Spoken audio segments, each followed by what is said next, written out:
अस्सलाम वालेकुम। आजकल खांसी, नज़ला, बुखार, सर में दर्द, गले में दर्द, ठंडे पसीने आना, सर्दी लगना लोगों में बहुत आम है। इसकी जो एक बड़ी वजह है वो इन्फ्लुएंज़ा वायरस है जो हाईली कंटेजियस है।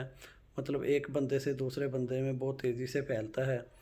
इससे बचने के लिए आप एक तो मास्क का इस्तेमाल करें और ज़्यादा से ज़्यादा पानी पिएं, अपने आप को हाइड्रेटेड रखें और इसके साथ बार बार अपने हैंड वाश करते रहें और छींक या खांसी की सूरत में अपने मुंह को कवर करें और ऐसे बंदे से क्लोज़ कांटेक्ट से अवॉइड करें जिसको ऑलरेडी ये मसला है। और इसके लिए आपको अभी तक ये मसला नहीं हुआ तो इन्फ्लुएंज़ा वायरस के लिए आप वैक्सीन भी लगवा सकते हैं।